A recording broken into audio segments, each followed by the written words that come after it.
Well, look, I think we've heard a lot of interesting information and data, and there's got to be some questions out here for our panel, so please ask away. And I'm going to ask this tax lady right here, who I know has some things, because there is a lot of stuff tax, and I think it's great that you're here, by the way, so please stand up and announce your name and who you're with, if you would mind. Thank you. Hi, I don't know if this works. I can't hear myself. Yeah, it's great. I'm Rebecca. I work at a small tax practice. We help different startups, and we are now looking more at waste technology, so I want to make sure that I'm aware of what you guys actually do, because I just do the accounting and tax side. So actually, I had for Blue Capital, Dr. Neal. What time do you recommend? At what point should they be looking at CFOs, fractional CFOs, looking at their accounting systems? What do you recommend the start would be? Immediately. I would agree. But a lot of times I meet up with my clients way into the process. They've been there 2 or 3 years, and they have collected some receipts together, maybe put an Excel together. What do you recommend as far as them collecting their documents? Do you have some kind of system for them? Like, what can help everyone collect their stuff for even utilizing your services or getting connected with a tax professional like me? Yeah. So especially like after you've gone into revenue generation, you really have to keep track of everything, because it becomes a big part of any of your future financeability. Is they're going to look at your cash flow and your expenses. Pre-revenue, like not quite as important, but definitely tax firms in general are really important for making introductions to different kinds of investment groups, including tax equity investors. So having a really good relationship with them, really reviewing tax equity accountants who are attorneys. I know from personal experience, do not try to get opinions on your own from the IRS. You will fail. Thank you. It really needs someone who's a tax specialist to do that, because it is not how smart you are or how intelligent you are about your equipment. It's actually about tax rules and regulations, which is a whole other kind of language. So really rely on those tax professionals, because they're going to save you a lot of time and money. This is a personal mistake. I decided I was smart enough to do it myself, and I spent 6 months doing an opinion that was royally rejected until I went to the professionals, and they rewrote it pretty quickly, but it's really what it took. Thank you. Thank you very much.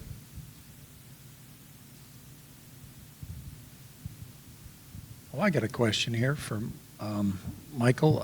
RNGs you mentioned were paid for by utilities, but basically that's us, isn't it?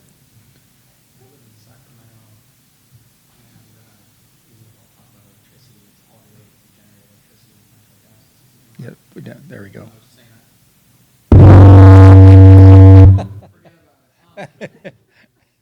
bought a house in 2019, my electricity bill went, or dollar per kilowatt went from about 21 cents per kilowatt hour to 45 in off-peak and 55. Wow. I helped win the money that cost everyone that much money. I won a significant amount of money to demonstrate some of these technologies. I'm happy I won that, but I'm not so sure we're helping everyone the way we're funding these mechanisms. I know it's exciting for regulators to push it off to the consumer in an indirect tax, but I'm not so sure that's the best path. That's what I'll say on that. Okay, thank you. And yeah, go please, Kawsar. Yeah, for Kawsar. Careful. It's loaded. It's loaded? All right. It's off right now. Is it? No, this one's on. Is it? Yeah. We missed that one.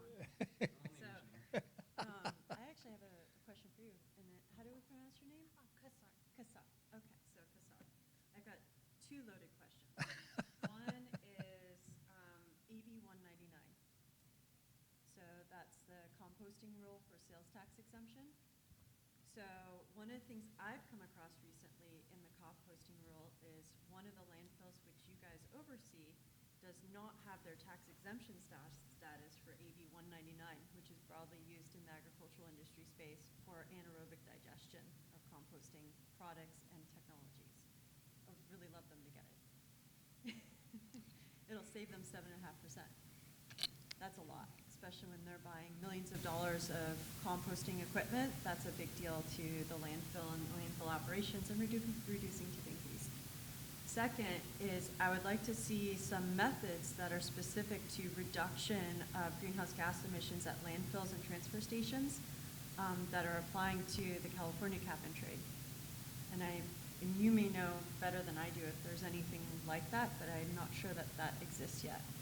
And since we're the biggest emitters from our landfills, I think that should be a priority in the state to make that happen. Absolutely.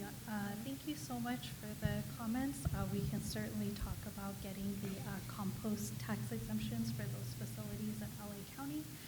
When it comes to GHG reductions at landfills, I'm not sure if there's anything specific to cap and trade. I think that's really what the focus of SB 1383 is to reduce methane emissions from landfill disposal. But as you can see, it's not so much an incentive as it is a requirement that comes with penalties if you don't comply. So I believe that's the state's current approach. Yeah, I think this one.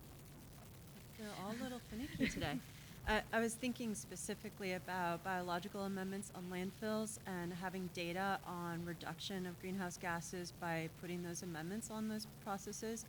And if that gets put into method, then it could go into the auction. And I think that could be a significant impact to that. And also another viable way to reduce overall operational expenses at landfills across California. And then just a comment, you're looking at project site locations, please put rail into that because as you know with Mesquite Regional Landfill, the reduction of transport of materials into it was limited by trucking.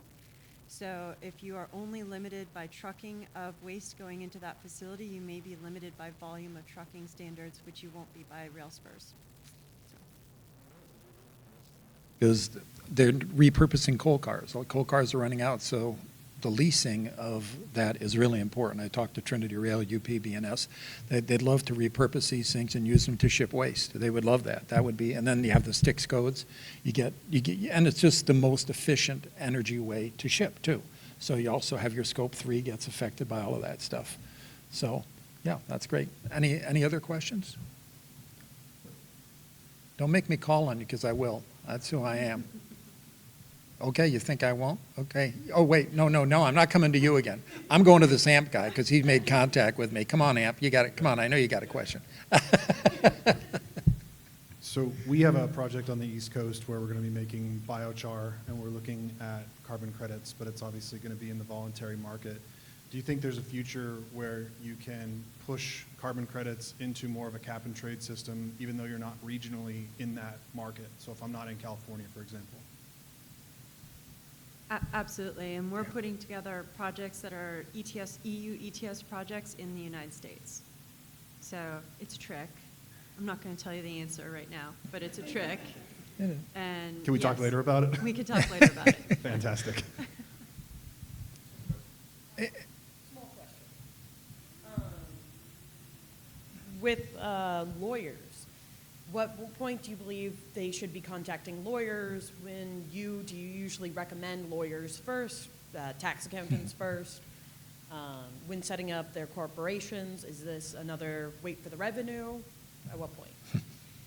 Okay, so tax equity accounting is a field in its own. There are only 3 tax equity accountants in the U.S. that I actually trust. Yeah. Valid. And they are good at what they do, and they are expensive. So you are a minimum looking at about $75K for those opinions, but they are well worth it. Once you have that opinion in hand, it's equity on paper. So now that you have equity on paper, you can use that for your cap raises, you can bring in your tax equity investors, but before you have that equity on paper, you can't go that route. But it is a budget. It's an expensive line item, and a lot of companies in early stages can't do that. I suggest when you're doing your initial capital raises, you put it as one of your line items, because everything you put in a line item for initial capital raise that moves towards the larger monetization is something that increases your ability to go to ROI. So those are like things that savvy investors will look for. They'll say, all right, you know what you're doing because you're getting this documentation, which is going to bring more money into your project. And you're doing your due diligence here, which will de-risk overall my investment. A lot of people go in early stage investments and just put CapEx expenses into their investment, Yeah. and they forget about the rest of it that goes into the project development. Yeah, OPEC. Thank you. And let me add, too, that I tried this and it worked. I'm not saying it will work for anybody, but I went to the attorney and I offered him equity in my company, and they took it because they liked the idea I had. So they're open to all sorts of creative financing, too, so don't be afraid to ask for that. As a matter of fact, if you're an entrepreneur, you can't be afraid to ask for anything, to be honest with you. So. Okay, this guy right over here, because come on, you're gonna ask the question. No, right here, No. right here, her boss, come on. Yeah, come on. Let me close us off to thank the I've panel. got one more for, One more? One more for Michael. We'll see if the Thank you, speaker works doctor. for you this time. Okay, so on liquid renewable gas, what do you think is going to happen now that there's been new trade incentives to the EU? Add to that the troubles in Eastern Europe, significant build out. It was one of the maps I couldn't squeeze in. I had way too many slides that I had to reduce, but there's significant build out worldwide in the LNG terminals, and a lot of this is to shift Europe's demand from Russian natural gas to American, which we can, or North American, which we can produce a lot. I don't know how, wait, were you specifically renewable or just LNG? It's LNG in general. Then the answer can stay, perfect. Yes, there will be renewables in there. It's going to be insignificant because I believe you're going to get more in the California market since California is so adamant. But then again, Europe's pretty heavy. But I think they're already going to be paying so much above what they were getting from Russia that they're going to be more limited in their abilities. That's what I like about the methanol, ammonia, liquefied natural gas. There's infrastructure movements happening that us with our waste resources can piggyback on into the future where some of our other technologies, it's exciting, but the infrastructure and the personnel training and just the movement and momentum isn't quite there yet because it's so new. So we find a lot more confidence in when we see the conventional version of the fuel moving in a certain direction. That gives us a lot more confidence in where the renewable can go. I think that's enough rambling. I can go all day. Please, please. Follow-up question. So the LNG piece is one of it, and also the reduction in tariffs going into exports from U.S. into the EU. But the other piece of this is the ETS credit market for the renewable piece of this. I'm gonna have to gracefully see Sorry, you want to that- switch seats here? that I'm not up to date enough with the ETS side of that. But we should definitely talk because I like to know about everything and I don't like being wrong. So let's talk. I'd like to thank the panel today. They've been really great, and putting themselves up here has been fabulous. So thank you. Thank you, Ron.